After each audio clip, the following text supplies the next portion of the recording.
نه نه نه نه نه نه به پوشش به زور، نه به هرچه سانسور، نه به خودکامه ها، نه نه نه نه به ننگ کشور، نه به شخص رهبر، نه به عمامه ها، نه نه نه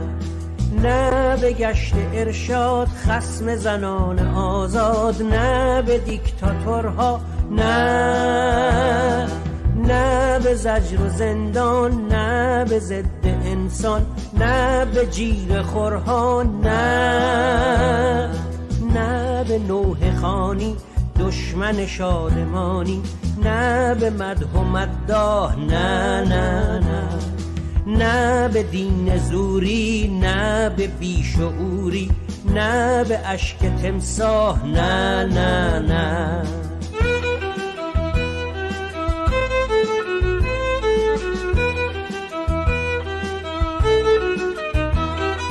نه به کشت و کشتار کار بسیج و پاسدار، نه به حکم اعدام، نه نه نه نه به آقازاده که حاصل فساده، نه به کل نظام، نه نه نه نه به پوشش به زور، نه به هرچه سانسور، نه به خودکامه ها، نه نه نه نه به ننگ کشور، نه به شخص رهبر، نه به عمامه ها، نه نه نه برای توی کوچه رقصیدن، برای ترسیدن به وقت بوسیدن، برای خواهرم خواهرت خواهرامون، برای تغییر مغزا که پوسیدن، برای شرمندگی، برای عرض سلام حضور شما بینندگان گرامی. در پخش زنده تلویزیون کومله در خدمت شما هستیم. امروزه در بحبوحه بحران‌های سرمایه‌داری و در مرداب فقر و فلاکت و استثمار و بیکاری، کارگران و ارتش ذخیره کار، خلق‌های ستمدیده، زحمتکشان شهری، کشاورزان، دراویش، مالباختگان، بازنشستگان، کامیونداران، دانشجویان، معلمین، پرستاران، کارمندان و خلاصه زنان و مردان مبارز از اقشار و آحاد مختلف اجتماعی علیرغم هرچه بیشتر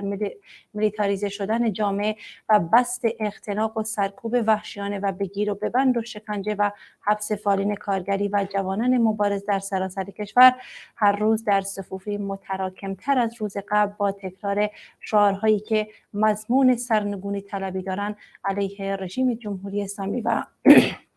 ایجاد شرایطی که در اون به نان، کار، آزادی برسن دلیرانه مبارزه میکنن. در خصوص اعتراضات اخیر ایران، گسترش این اعتراضات و تحلیل های که در این خصوص داده میشه، من 3 مهمان عزیز دارم که در این برنامه حضور دارن تا به سوالات من پاسخ بدن. ابتدا از رفیق ایوب دباغیان شروع میکنم. رفیق ایوب، خیلی خوش اومدید و ممنون از اینکه دعوت منو پذیرفتید. خیلی ممنون از شما رفیق رضوان عزیز و من هم سلام و درود میفرستم به شما و بینندگان عزیزتون. بله رفیق ایوب، به عنوان اولین سوال میخوام اینو ازتون بپرسم که این جنبش چه تفاوتی با جنبش های قبل از خود در سالهای قبل داره و کردستان در کجای این جنبش قرار داره؟ بله رفیق رضوان، اجازه میخوام قبل از جواب دادن به سوالتون سلام و درود بفرستم خدمت مردم یکپارچه و متحد ایران و کردستان. درود میفرستم به تمامی آزاد زنان و مردانی که با دست خالی اما با کوهی از اراده و رشادت در این جنبش و در مقابل رژیم ضد بشری و نیروهای سرکوبگرش ایستادند و ایستاده جان باختند. یادشان در فردای آزادی و برای همیشه جاودانه خواهد بود. همچنین درود میفرستم به تمامی بازداشت شدگان و زندانیان در بند این جنبش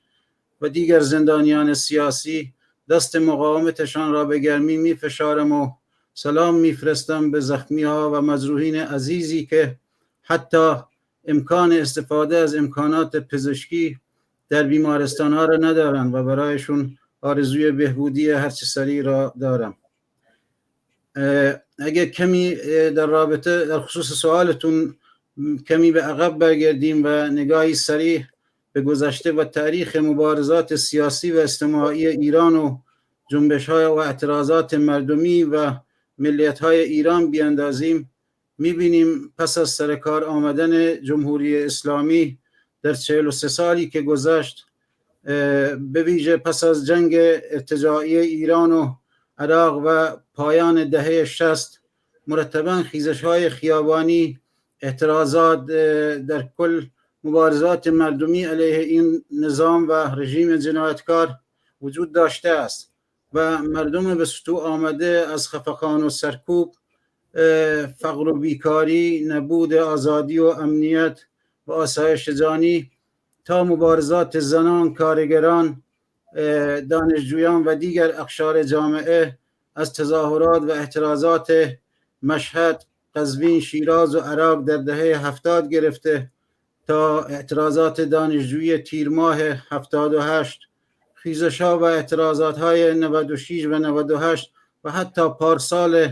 1400 خوزستان و خیلی جاهای دیگر بوده. و این جدای از این که از همان اوایل شکست انقلاب سال 57 در واقع و سرکار آمدن جمهوری اسلامی و رفراندومی که عوام فریبانه از جانب خمینی دجال بر مردم ایران تحمیل شد و مردم کردستان یک صدا بانعی که به رژیم دادن استارد و جرقه مبارزه مردمی را تحت نام جنبش انقلابی کردستان و مبارزه با جمهوری اسلامی بدون کوچکترین واهمه یا توهمی بر ماهیت جنایتکارانه رژیم اعلام کردن و از آن موقع تا حالا که 43 سال می‌گذرد این مبارزه کماکان ادامه دارد و خواهد داشت. حال مطمئناً هر کدام از این جنبش‌ها و خیزش‌های اعتراضی که عرض کردم صرف نظر از کم و کاستی و اشکالاتی که در خود ممکنه داشته باشه، اما همگی دارای یک ویژگی و نکته مثبت بودند و آن اینکه هر حرکت و اعتراضی که صورت گرفته گامی ما را به جلو پیش برده و جسورترمان نموده است برای گام‌های بعدی با تجربیات بیشتر و همین تاریخ و پشتکار مبارزه منحصر به فرد است که توانسته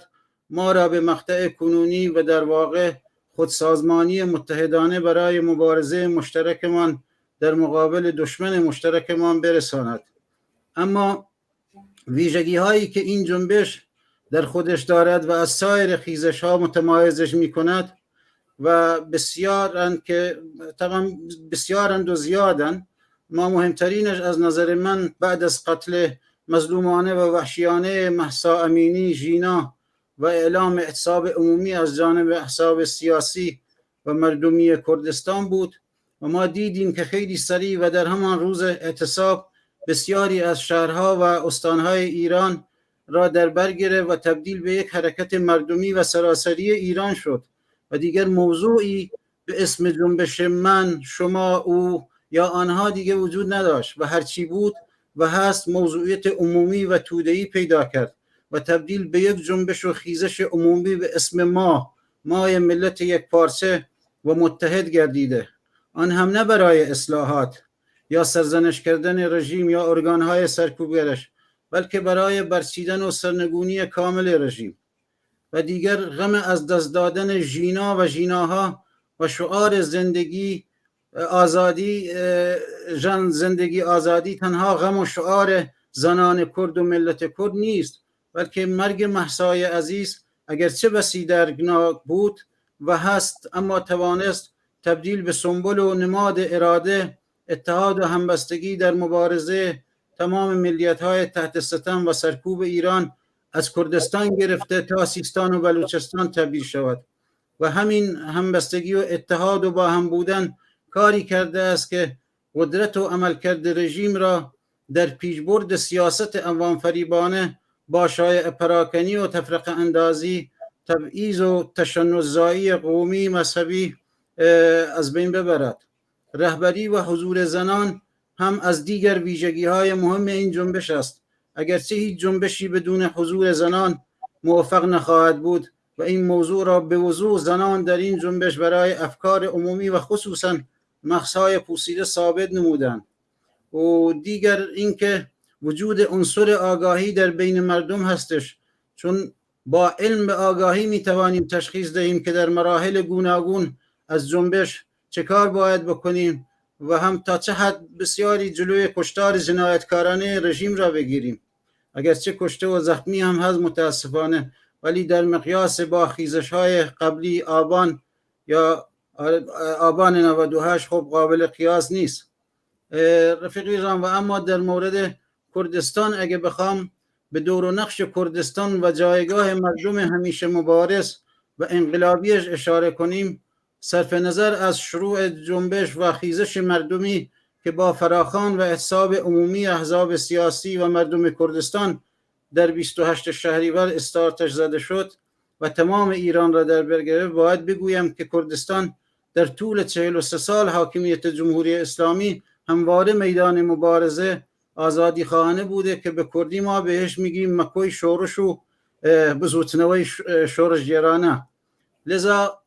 باید نه فقط این جنبش و این احزابات این دوره از تاریخ مبارزاتی کردستان را که بدون شک برگ زرین دیگری از مبارزات متحدانه مردم را ورق خواهد زد، بلکه باید بیش از 4 دهه از مقاومت، مبارزه و رشادت ملت انقلابی مورد بحث و گفتگو قرار بگیره، چون همانطور که گفتم کردستان همیشه میدان مبارزه و دفاع از خواسته ها و حقوق مردم ستم دیده ایران و کردستان بوده که طبیعتاً کومله و حزب کمونیست ایران آن را رهبری کرده و پیش برده. حال مطمئناً رویدادهای اخیر و متعاقب آن در شهریور 16 مهر ماه تا به حال کردستان اگرچه روزها، شبها و لحظه‌های خونینی را در ادامه روند مبارزات و اعتصابات پی در پی جنبش مردمی پشت سر گذاشت، متاسفانه رژیم بیرحمانه و وحشیانه مردم را به گلوله بسته و کشته و زخمی بر جای گذاشته، ولی همزمان مردم کردستان یکی از پرشکوه‌ترین دوره‌های مملو از شور و شوق را همراه با عزم و اراده راسخشان برای ادامه مبارزاتشان تا سرنگونی رژیم و رسیدن به آزادی و آزاد زیستن رقم زدند. شور و شوقی که نمونه‌اش را تنها میتوان در خود کردستان و تاریخ مبارزاتی ملت کرد در روزها و ماه‌های بعد از شکست انقلاب مردمی ایران در سال 57 و شروع جنبش انقلابی مردم با حمله رژیم به کردستان در 58 و مقاومت مردم کردستان که به جنگ 3 ماهه هم شهرت یافت مشاهده نمود. ممنون از شما رفیق ایوب. میرم سراغ رفیق مانی اکیدی، فعال سیاسی. رفیق مانی، از آغاز اعتراضات در ایران، یعنی اینطور بگم بهتره از زمانی که ژینا امینی به دست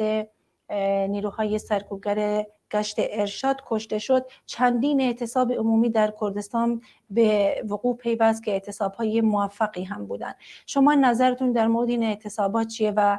اینکه بگید برای پیوستن بیشتر مردم به خصوص ادارات دولتی به این اعتصاب چه پیشنهادی داری و چه کار باید کرد؟ با عرض سلام و درود خدمت تمام مردم ایران و به خصوص خانواده هایی که در این انقلاب صاحب شهید هستند و قیمت های خیلی بزرگی هم دادند. درود میفرستم به جوانان آزادیخواه، به انسان های آزادیخواهی که الان در خیابان ها هستند و در مبارزه شرکت میکنند. خیلی کوتاه در مورد سوال شما بگم که این اعتصاباتی که شروع شده مکمل اعتراضاتیه که در خیابان ها انجام میشه. در انقلاب ها همیشه اعتصاب ها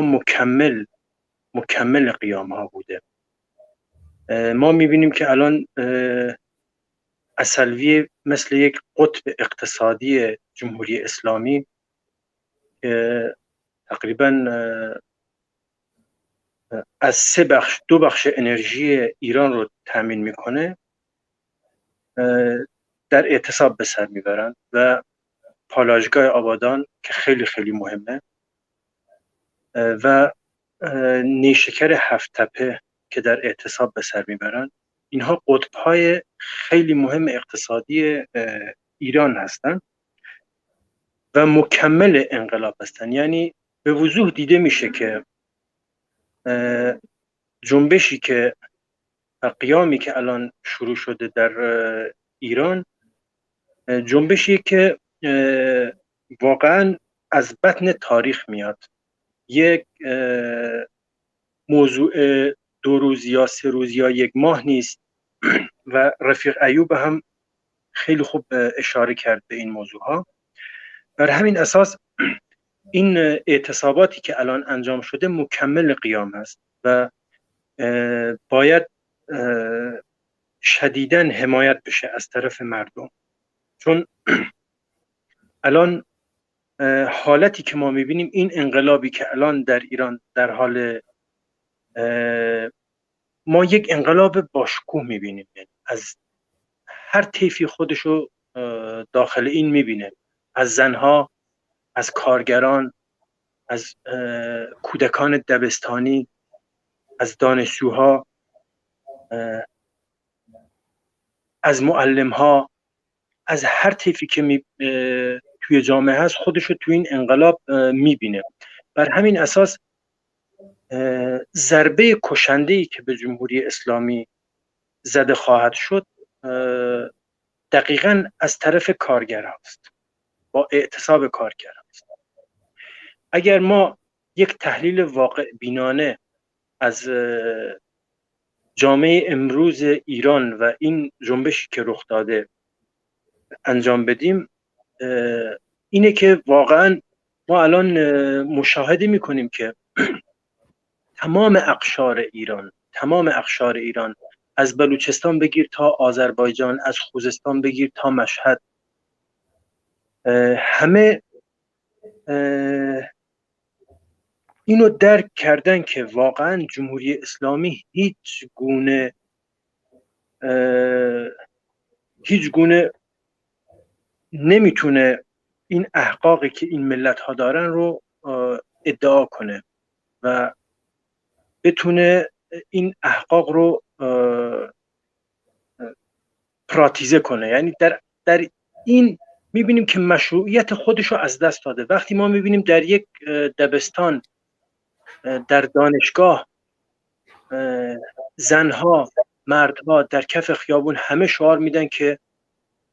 ما جمهوری اسلامی نمیخوایم، نه شاه میخوایم نه رهبر، خب این نشان از یک فروپاشی مشروعیت جمهوری اسلامیه و جمهوری اسلامی هم میخواد این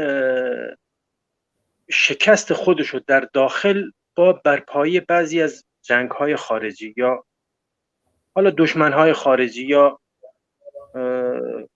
اون کسایی که دشمن ما هستن، میخواد اینو منحرف کنه. به خاطر همین برمیگردم به سوال شما، یعنی ضربه کشنده‌ای که به جمهوری اسلامی وارد بشه دقیقاً از طرف کارگرها هست، با اعتصاب کارگرها هست، چون اون چرخ دنده جمهوری اسلامی الان ایستاده. ما میبینیم که اون اقتصادی که از این کارگرها داره منفعتش برای جمهوری اسلامی، همین منفعت رو داره بر علیه مردم به کار میبره. نیروهای سرکوبگر، ما میدونیم که نیروی نظامی در کل جهان اگر بخوایم ببینیم یک نیروی مصرفگراست، یعنی هیچ چیزی تولید نمیکنه، چیز جدیدی تولید نمیکنه، یعنی تنها مصرف میکنه. خرج این نیروهای سرکوبگر هم برای جمهوری اسلامی در حال حاضر خیلی گرونه. بعضی از رفیقا میپرسن که چرا تا حالا ارتش رو نیاورده داخل، چرا از گزینه ارتش استفاده نکرده؟ خب ما همه میدونیم که 80% ارتش جمهوری اسلامی سرباز هستند و 20% میمونه اون کادرها یا اون فرمانده های میانی و فرمانده های بالا، 20% میمونه و گزینه ارتش جمهوری اسلامی اگه تا حالا استفاده نکرده، نه اینکه بخواد واسه حربه آخرش استفاده کنه. جمهوری اسلامی هرچی در دستش بوده تو این 1 ماه و اندی که الان ما وارد 2 ماهه شدیم، یعنی بیام وارد 2 ماه شد، در این 1 ماه و اندی جمهوری اسلامی هرچی در دستش بود رو کرده. از لحاظ رسانه‌ای، از لحاظ نیروهای سرکوبگر، از هر جبهه‌ای که بخواید تلاش خودشو کرده که این جنبش رو سرکوب کنه و تا حالا موفق نشده. این بزرگترین موفقیت این جنبشه که در 1 ماه به هر شیوهی و به هر راهکاری نتونستن سرکوب کنن. مقاومت ادامه داره و بر این اساس من این انقلاب رو مثل رفیق ایوب فرمودند یک انقلاب متفاوت از اون خیزش ها یا جنبش هایی که قبلا بود میبینم، چون رهبریت این قیام رو میبینیم یا انقلاب رو میبینیم که دست زن هست. ما میدونیم و این یک چیز اثبات شده است که آزادی های یک جامعه خیلی خیلی ربط داره به آزادی های زن. تا زن آزاد نباشد جامعه هم آزاد نیست. برای همین ما مردهای من برمیگردم پیش شما، برمیگردم رفیقی و امانی، خوش اومدید. ممنون از اینکه دعوت منو پذیرفتید. به عنوان سوالی که برای شما در نظر گرفتم این بود که هم رفیق مانی و هم رفیق ایوب در مورد اعتصاب کارگران صحبت کردن. شما اینو توضیح بدید که خواسته اونها تا چه حد میتونه توازن قوا رو بین معترضین و جمهوری اسلامی تغییر بده. منم به نوبه خودم سلام عرض میکنم خدمت شما، همکارانتون و هر دو میهمان عزیزتون و همچنین سلام دارم و عرض خسته نباشید دارم خدمت تمام انقلابیونی که در کف خیابان، در کارگاه ها، در مدارس، در دانشگاه ها دارن این انقلاب رو به پیش میبرن. سوالی که از من پرسیدید بعضی رفقای قبلی من به درستی جواب دادن. منم میتونم به این اشاره بکنم که طبقه کارگر به عنوان یک طبقه اجتماعی به دلیل رسالت تاریخی که بر دوش داره و در نظام سرمایه‌داری اسلامی که بر جامعه ایران حاکمه نقش تعیین کننده ای رو میتونه ایفا کنه. به این معنا طبقه کارگر دارای خصلت‌ها و پتانسیل‌های زیادیه و میتونه کف ترازو به نفع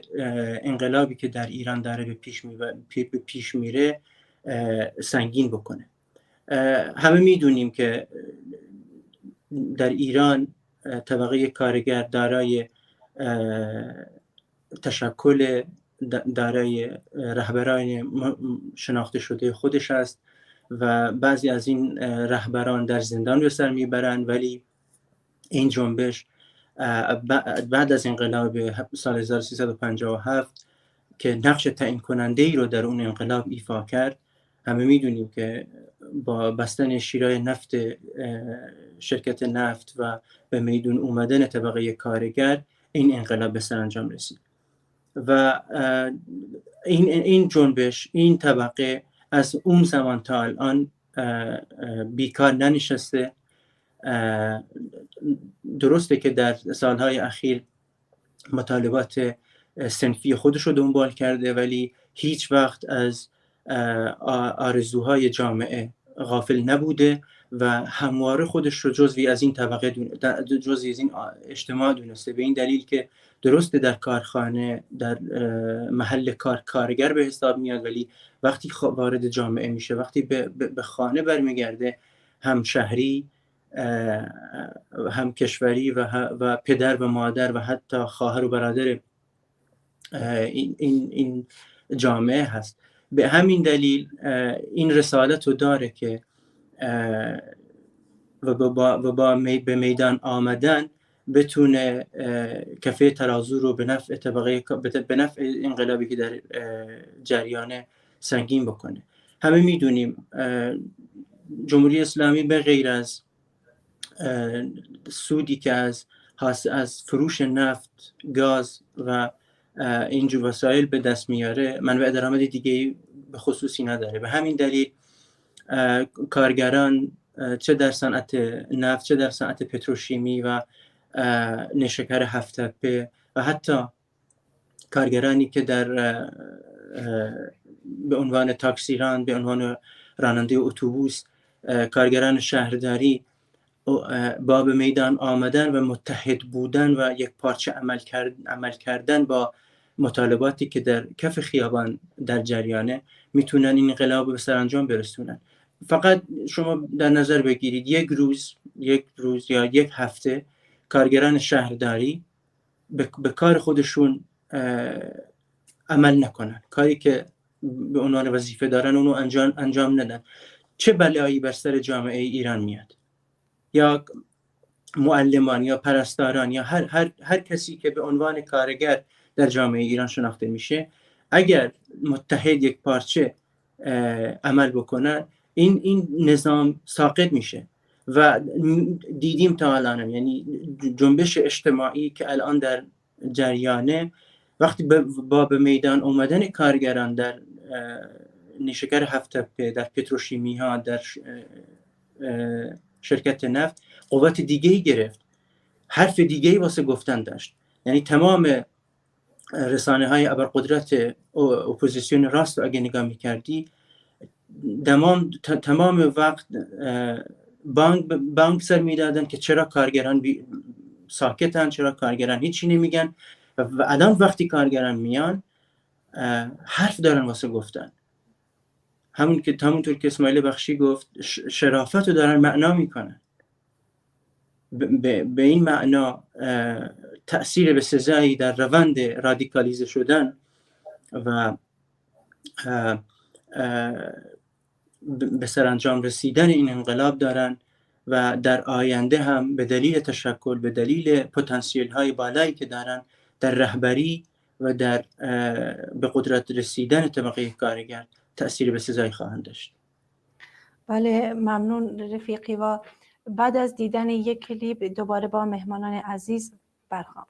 بشنو حدیثی دارم، چشمان خیسی دارم، شعر نفیسی دارم، لحن سلیسی دارم، بنگر چه حالی دارم، قصد جدالی دارم، من شور و حالی دارم، تقدیر و فولی دارم، در سر هوایی دارم، بانگ صدایی دارم، در دل نوایی دارم، من نی نوایی دارم، صبح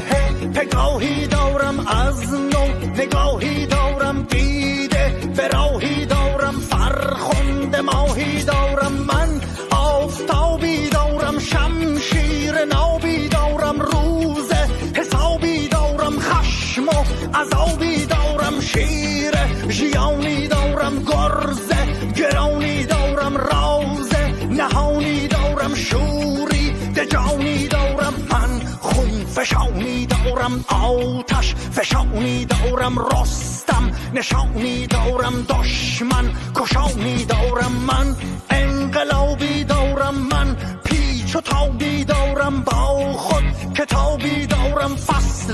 خطابی دارم، من کارزاری دارم، فکر شکاری دارم، از نو بهاری دارم، از خود گذاری دارم، اینک قیامی دارم، روشن پیامی دارم، شیرین کلامی دارم، شیوا سلامی دارم.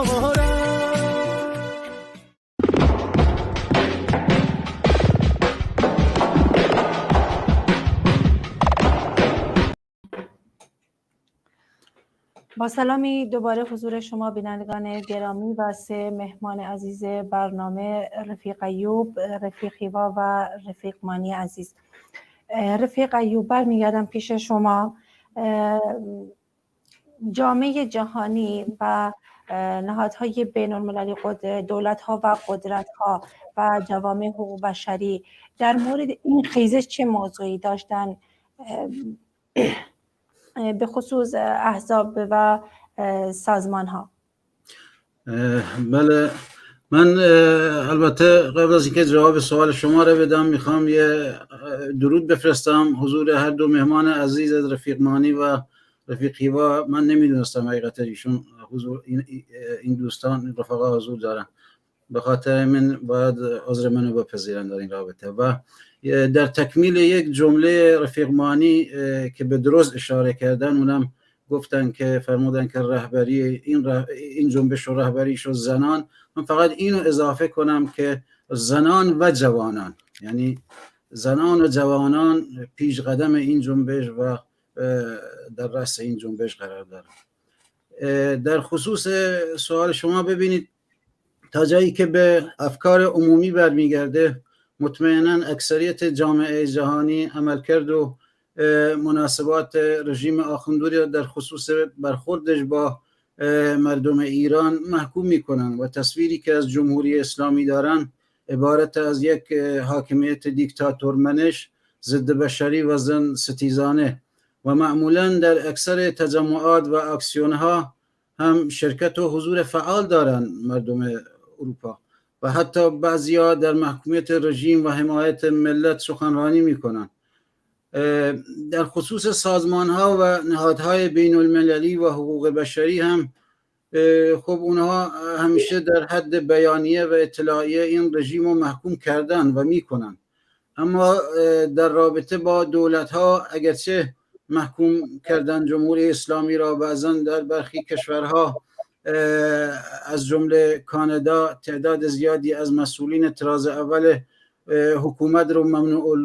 دخول کردن به کشورهاشون و حتی سرمایه هاشون هم بلوکه کردن و اتحادیه اروپا هم وارد عمل شده و اختیاریه تند و شدید به حکومت ایران داده است، مبنی بر قبول نکردن عملکرد رژیم بر مردم به پا خواسته. یا همین که میبینیم دیروز در نشستی که این اتحادیه داشتن، به اتفاق آرا تصمیم گرفتن دور جدیدی از حصارها و تحریمها رو روش اعمال کنن. ولی خب میدونی رفیق رضا، مسئله از نگاه آنها یک مقدار فرق میکنه، منظورم دولت هاست، از نگاه قدرت های دولت های اروپایی و غربی. اول اینکه خوب بررسی میکنن اوضاع و احوال کنونی را و مهمترین امر در وضعیت کنونی ایران و کل آسیا برایشون حفظ منافع سیاسی و اقتصادیشون خواهد بود که آن هم از نظر اونا بیشتر در گروه حکومت‌هایی میتونه باشه که خودشون تعیین میکنن یا تاییدش میکنن، همچون نمونهشو که در سال 57 دیدیم. اما اگه به بیانیه‌های سازمان‌های جهانی کارگری و کنفدراسیون بین‌المللی، فدراسیون‌های جهانی، اتحادیه و سندیکاهای کارگری و حمل و نقل که نمایندگی صدها میلیون کارگر رو به عهده دارن توجه کنیم که در روزهای گذشته رو به دولت‌هاشون، سازمان‌ها و نهادهای بین‌المللی نوشتن ضمن محکوم کردن رژیم ایران و دستگاه سرکوبش خواستار افزایش فشارهای بین‌المللی بر حکومت آخوندی شدن. متوجه میشیم که اینها در پشتیبانی ملت طبقه ایران باید اینا را داشته باشیم که مطمئناً بسیار کاربردی خواهد بود. و اما در خصوص خود ایرانیان ساکن در اروپا، ببینید در اروپا و کشورهای غربی از نظر من، اونجوری که من میبینم، جمعیت ایرانی تبار همیشه به دو دسته تقسیم میشن. دسته اول اونایی هستن یا آنهایی هستن که همیشه یه پاشون اینجا تو اروپاست و یه پای دیگه شون ایرانه، که من اسمشونو با کمال احترامم به همه گذاشتم بیدراگ بگیران اروپا و یاران بگیران ایران. خب طبیعی هستش که این قشر در راهپیمایی ها و اکسیون های پشتیبانی و حمایت از مردم ایران حضور ندارن البته اینم بگم که الزامی نیست فکر کنیم که همشون خواهان حکومت اسلامی ایران هستن یا مهره رژیم هستن. نه، اصلا اینطور نیست. هستن تعدادی ولی کمون، ولی نه هم حقیقتش کم. اما دسته دوم که مد نظر جنبش و ما هستش، آن قشر از مردمی هستند که فعالین سیاسی و مدنی بودند یا سالها در صفوف جریانهای سیاسی فعالیت داشتند که خب این قشر همیشه و در هر حرکت اعتراضی یا حمایتی از جنبش ها و اعتراضات مردمشان در ایران حضور فعال داشته و دارند و پشتیبانی هم میکنند. در این برهه از تاریخ مبارزاتی مردم به پا خواسته و یک پارچه ایران میبینیم حضور منظم، مداوم و گرد همایی های احزاب، سازمان ها و انسان های آزادیخواه و معترض اروپا و کشورهای خارج از ایران را که محدودیتی هم براشون نیست در پشتیبانی از جنبش و اعتراضات مردمی داخل. و حقیقتش کم نیستن زنان و مردان میزبان و خود کشورهای اروپایی که در تجمعاتشون همونطور که عرض کردم شرکت میکنن، همراه با ما شعار میدن.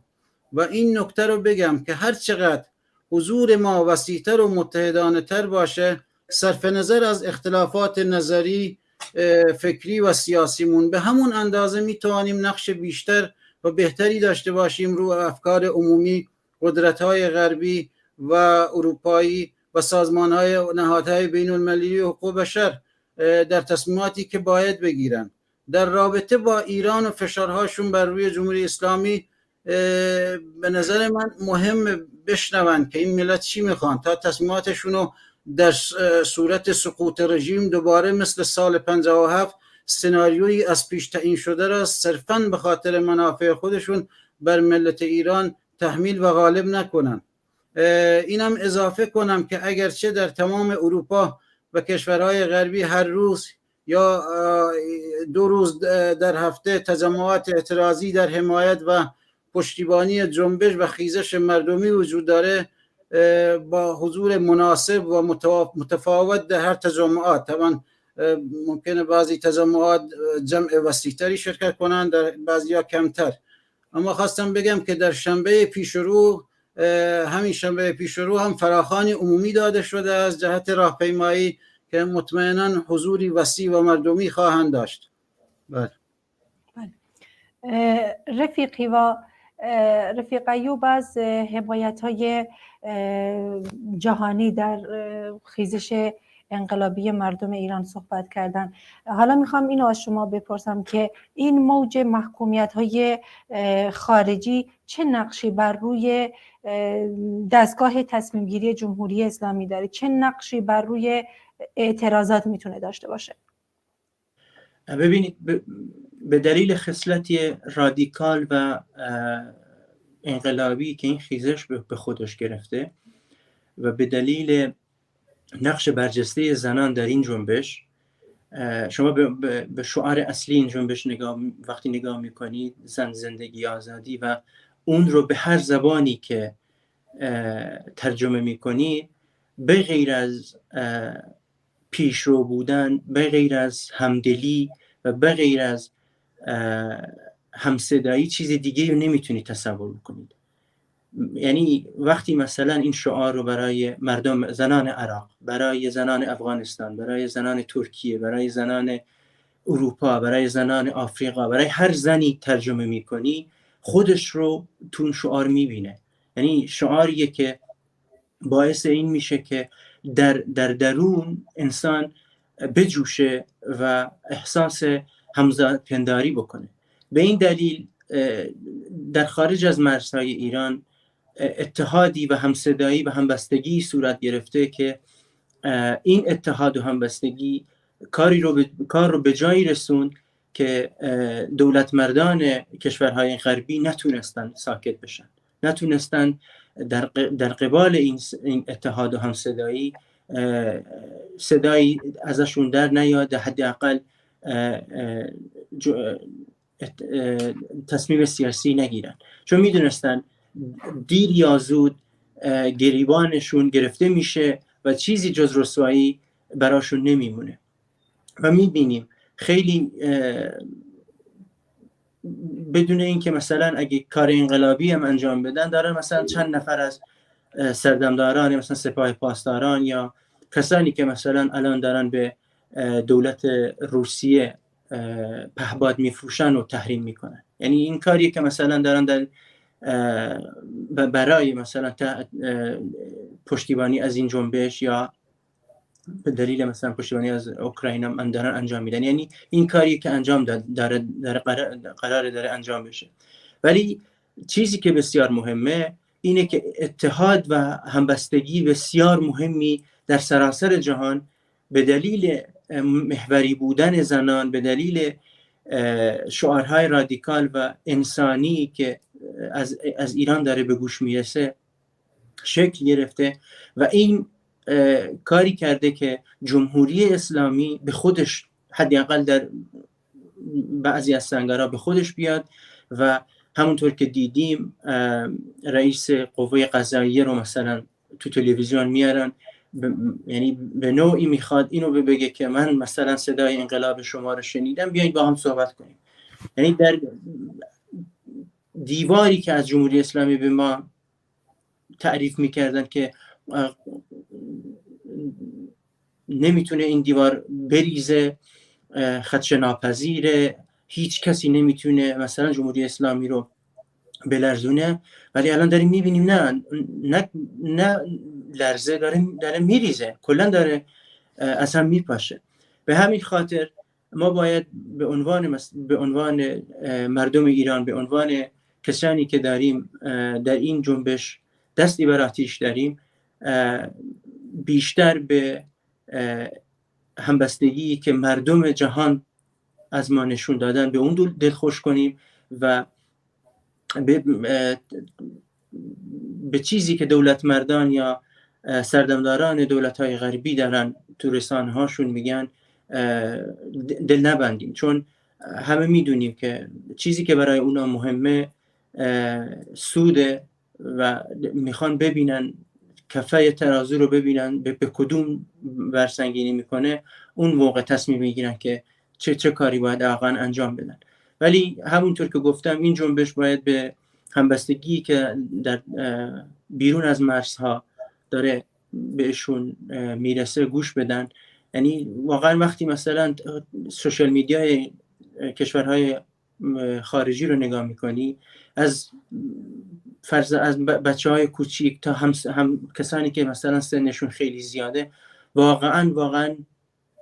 با این جنبش هم صدایی میکنن، همدردی میکنن و خودشون رو جزوی از این جنبش میدونن. یعنی اگه مثلا از کسی که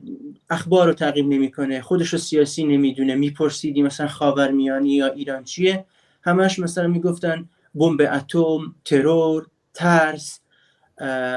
آیت الله، ملا، زنان محاجبه. ولی الان میدونن نه، اینجوری نیست. ایرانی که در خاورمیانه داره مثلا انقلابی توش صورت میگیره،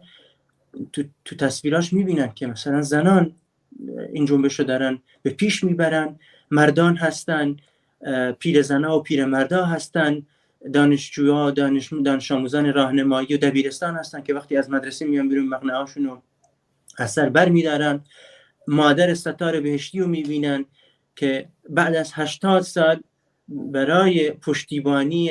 همه جانبه از این جنبش، برای پشتیبانی از جوانان، از دخترانی که آماده بودن زور باتوم رو تحمل کنن ولی روسری رو تحمل نکنن، حجاب از سرش بر میداره. ممکنه باورمند باشه به اسلام، ممکنه باورمند باشه به حجاب، ولی در درونش اتفاقی افتاده که آماده است تمام ارزش هایی که 80 سال براش جنگیده رو زیر پا له کنه، ولی خون پسرش، خون جوانان دختر پسری که در کف خیابان ریخته شدن رو پایمال نکنه. به همین خاطر این مردم اینا رو میبینن و با تمام قوا در تمام تجمعاتی که در تمام کشورها صورت گرفته، بخش زیادیش فقط ایرانی نیستن، خارجیایی هستن که همصدا هستن و به آینده این جنبش واقعا اعتقاد دارن. بله ممنون رفیقی. و رفیق مانی، اعتراضات در کردستان در طول یک ماه گذشته خیلی قویتر و متحدتر بود. نظر شما راجع به این ارزیابی شما چیه؟ دقیقاً، یعنی اون مهد مبارزه‌ای که ما الان می‌بینیم در کردستان هست. چرا؟ خب این یک تحلیل جامعه شناسانه میخواد که چرا واقعا استارت این انقلاب از کردستان زده شد. یک تاریخچه‌ای هم داره که کردها به دو سبب همیشه در جامعه ایران سرکوب شدن و پشت گوش گذاشتن اونا رو، به علت اون حالت فرهنگی و زبانی که مثل کرد بودن، و دلیل دوم هم که به حالت اون مذهبی که رادیکالیزم شیعه هیچ وقت نتونست اون اقلیت‌های مذهبی رو قبول کنه، از سنی یارسان یا یهودی هایی که در ایران هستن یا علوی هایی که در ایران هستن یا هر مذهب دیگه که در ایران هست، نتونستن اینا رو هیچ وقت هضم کنن و هیچ وقت قبول کنن. بر این اساس میبینیم که بیشتر شهرهای کردستان نسبت به شهرهای دیگه ایران در اعتصابات هم شرکت کردن. یعنی اون بازاری هایی که در بازار هستند و روزانه مغازه خودشونو میبندن و تنها نانوایی ها و سوپرمارکت هایی که مایحتاج روزانه رو چیز میکنن اینا باز هستن، وگرنه اون یکی ها همشون در اعتصاب هستن. از همه بیشتر میدونن، ملت کردستان از همه بیشتر اینو درک کرده که اگر جمهوری اسلامی باشه، ما مثل این 4 دهه‌ای که گذشته شده همین ظلم به حالت سیستماتیک جریان خواهد داشت. بر این اساس اون درایت سیاسی و اون فهم سیاسی که مخصوصا کردستان و ملت ایران به اون درجه رسیده، به اینه که واقعا با وجود جمهوری اسلامی حقوقهای اولیه انسان، یکی از حقوقهای اولیه انسان داشتن وکیل، ما الان هزاران کس رو داریم که در این 1 ماه گرفته شدن، محرومن از حق داشتن وکیل، مکان اونها مشخص نیست و گزارش های موثقی از شکنجه و تجاوز میرسه، مثل اون نهادهای حقوق بشری که دارن اعلام میکنن در بازداشتگاه‌های ایران به شدت شکنجه و تجاوز ادامه داره. برای همین ما میبینیم که اون استارتی که زده شد در کردستان بود و تمام ملت ایران هم اینو احساس کرد که واقعا این 4 دهه‌ای که جمهوری اسلامی حاکمیت داشته بیشترین ظلم ها رو بر 2 نقطه داشته، یعنی 1 نقطه کردستان و 1 نقطه بلوچستان. بر همین اساس ما الان میبینیم که یک اتحاد گسترده بین ملت ها ایجاد شده، ملت های ایران، مثل عرب ها، کرد ها، بلوچ ها، آذری ها و مرکز ایران و شهرهای دیگه. واقع بینانه اگه بخوایم توضیح بدیم، اینه الان انقلاب در یک حالت استکاکی قرار گرفته و نقطه تیز اون حالت استکاکی از طرف کردستان، یعنی اون مقاومتی که داره میشه. برای همین در این استکاکی که الان داره رخ میده شرط سازماندهی است، یعنی اون طرف جنگ که سازماندهی خودشو خیلی قدرتمند کنه و بتونه در این مدت خودشو سازماندهی کنه موفق میشه. ما میبینیم که واقعا در کردستان و در شهرهای دیگه ایران یک خودمدیریتی، یک خودسازماندهی در جریان است. یعنی هیچ حزب یا هیچ گروه خارج از کشور هیچ مداخلی در سازماندهی داخل نداره. ما ببینیم که فراخوان برای مثلا روز شنبه است، مثلا الان تمام کارگران، تمام طیف‌های جامعه روز شنبه رو اعلام کردن. یعنی این یک قیام بدون رهبر است، یعنی یک رهبری سیستماتیک داره. این یکی از آوانتاژهای این قیامه که یک رهبر مشخص یا یک طیف مشخص نتونستن رهبری این قیام رو در دست بگیرن. رهبری یک که این خیزش بدون رهبریه. دقیقاً بدون رهبری، اما تمام مردم ایران الان میتونن نقش یک رهبر رو داشته باشن. ما میبینیم که یک رهبر مشخص یا یک طیف مشخص یا یک حزب مشخص، یک رهبر کاریزماتیک، درسته؟ دقیقاً درست که ایندیپندنت. خب یکی از رسانه‌های آمریکاست، من خیلی وقتا معتقد نیستم بهش یا بعضی از تحلیل‌ها رو میکنه، اما یکی از تحلیلاشو من واقعا قبول دارم. ایندیپندنت آمریکایی تحلیل کرده بود که جمهوری اسلامی با یک جنبش بدون رهبر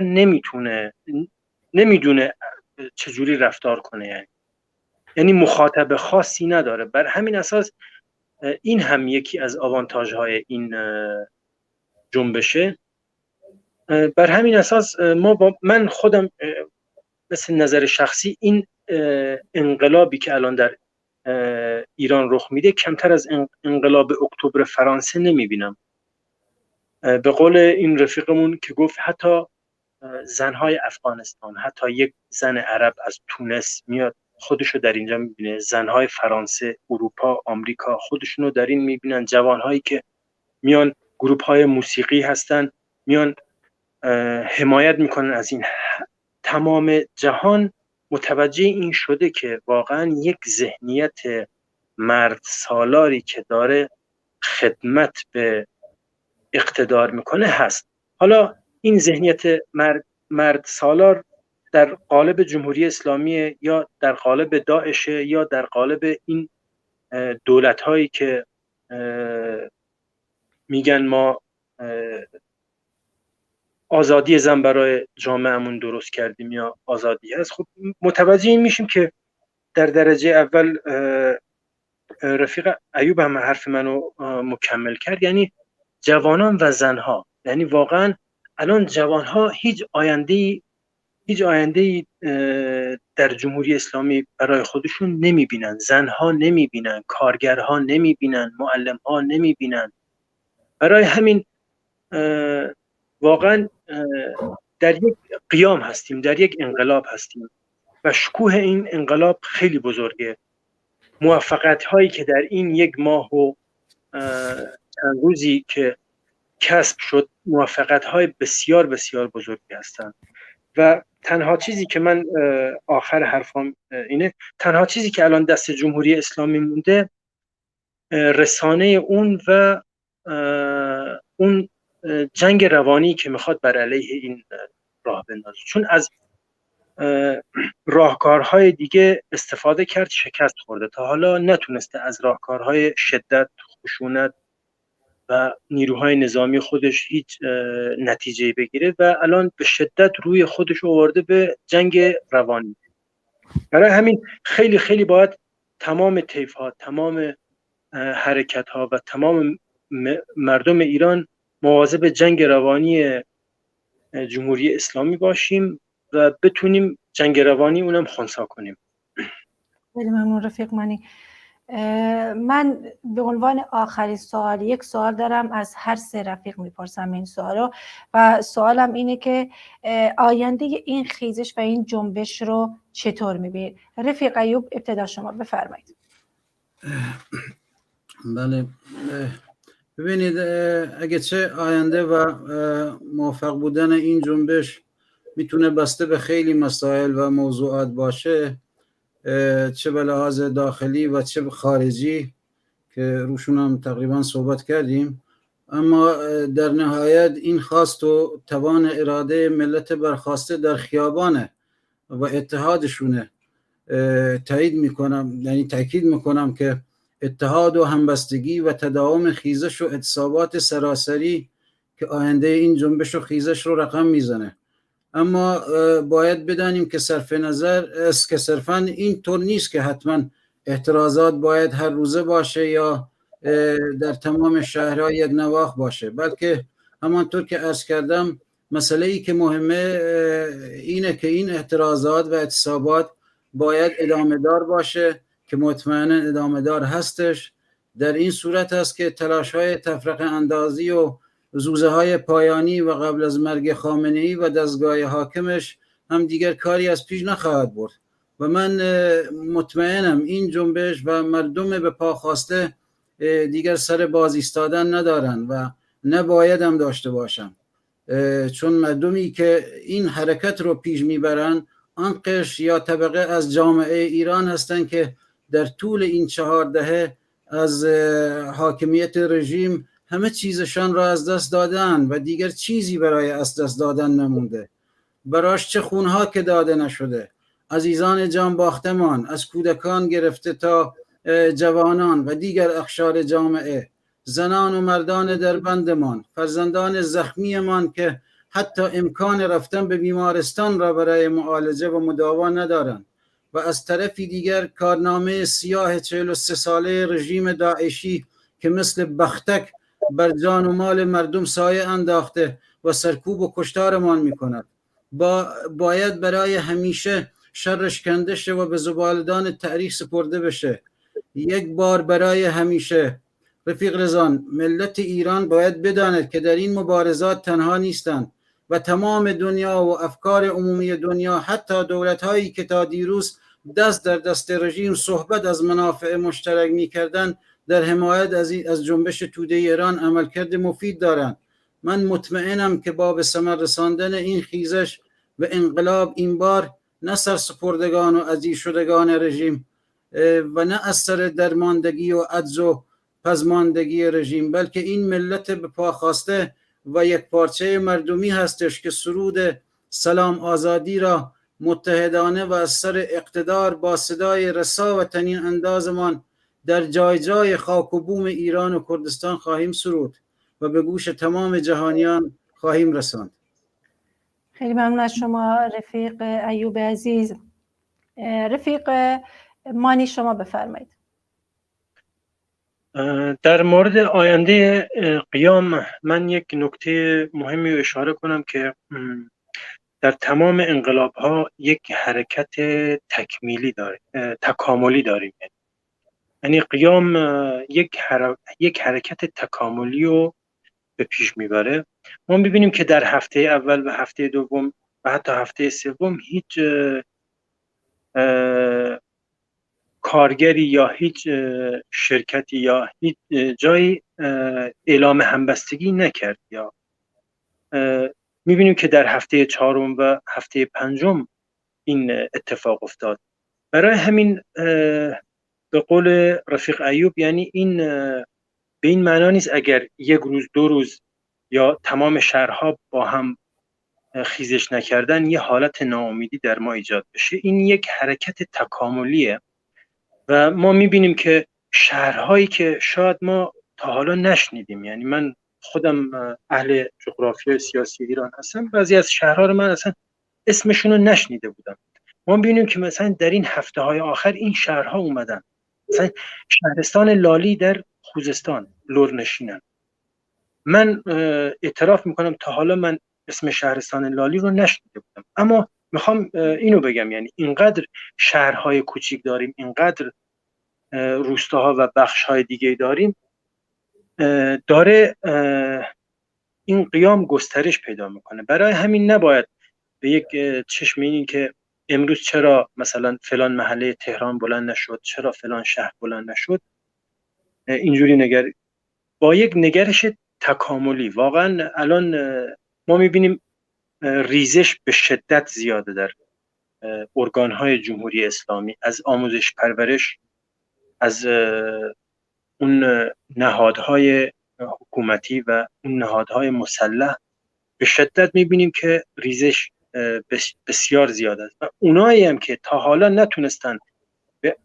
علنی اعلام کنن، خب منتظر اینن که حال و فضایی ایجاد بشه که بتونن اعلام کنن. برای همین من آینده جنبش رو بسیار بسیار موفقیت آمیز میبینم و خیلی خیلی وابسته است به اون فعالیت و اون چیزی که ما داریم. باید بتونیم مسئولیت این انقلاب رو هر کس از ما، از ایرانیان داخل ایران و خارج از ایران، همه باید بار مسئولیت این انقلاب رو بر عهده بگیریم تا از هر جبهه‌ای، از هر مکانیزمی برای روشنگری، برای مبارزه علیه جمهوری اسلامی استفاده کنیم. و من درود میفرستم بر تمام اون لیدرهای میدانی که خودشون رو سازماندهی میکنن، با اون درآمد خیلی کم با پول خودشون میرن بنزین میخرن، کوکتل مولوتوف درست میکنن، میرن اسپری میخرن، در خیابان ها هستن. با اون فشار اقتصادی اونهایی که زخمی میشن میبرن خونه خودشون مداوا میکنن. برای همین من درود میفرستم بر اونا و من آینده انقلاب رو پیروزی میبینم. خیلی ممنون رفیق مانی. رفیق هیوا بفرمایید. من باید اینو عرض کنم که فارغ از سرانجامی که این جنبش داره، چه سرکوب و چه به پیروزی رسیدنش، نمیتونیم، چه ما به عنوان کسانی که دستی در آتیش داریم یا کسانی که مناظرگر این جنبش هستن، نمیتونن دستاوردهای این جنبش رو نادیده بگیرن. یعنی جمهوری اسلامی قبل از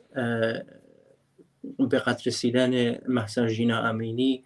با جمهوری اسلامی بعد از این واقعه به طور قطعی فرق میکنه. یعنی جامعه ایران هم قبل از این واقعه و بعد از این واقعه جامعه است بسیار پویاتر، بسیار رادیکالیزه شده، بسیار انقلابی و متحد. یعنی چیزی که هیچ تحلیلگر سیاسی، حتی احزاب سیاسی که مثلا زنده هستند و در ایران میتونن کاری رو به پیش ببرن، نمیتونستن این اتحاد و همبستگی سراسری رو پیش بینی بکنن. یعنی دختر کردی که برای تفریح به تهران میره، مورد آزار و اذیت قرار میگیره، به دست نیروهای سرکوبگر جمهوری اسلامی کشته میشه، به کردستان برگردانده میشه و در سقز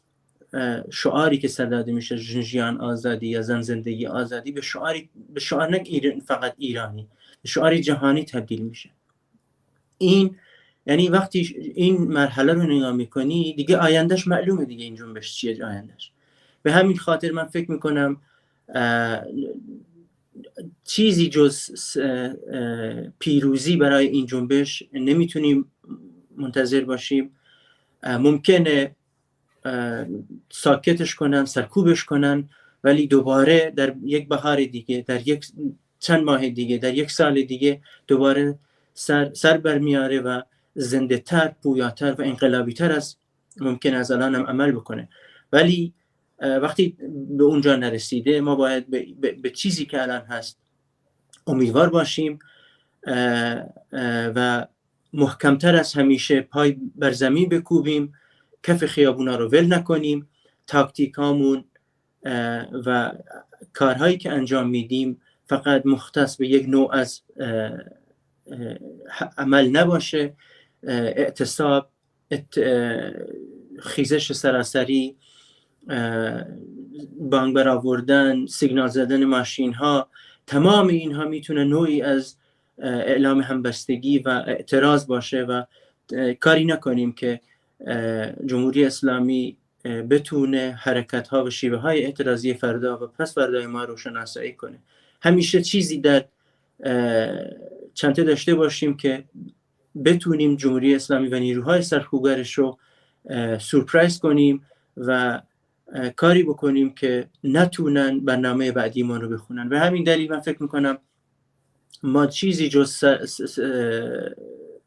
پیروزی نمیتونه انتظار ما رو داشته باشه.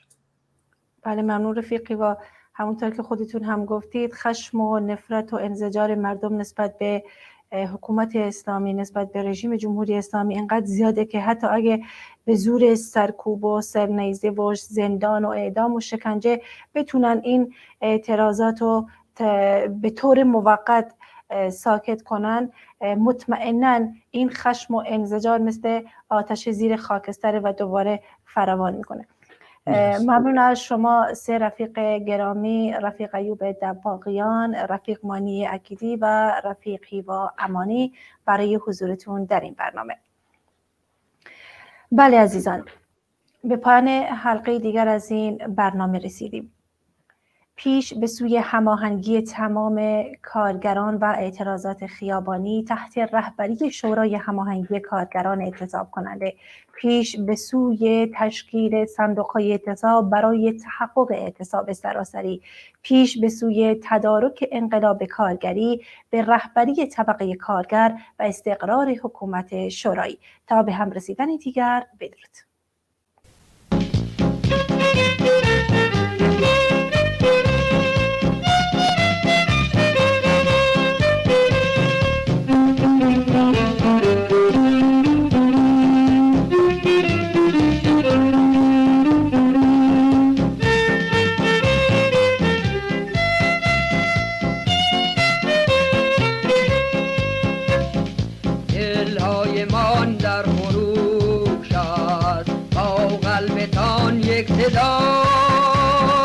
همواره در قلب مایید، ای رنجتان رنج ما، لبها سراین رهایید در کوی ها کوچه ها، ای رهروان دربان باد استوار از نسان در پشت میله های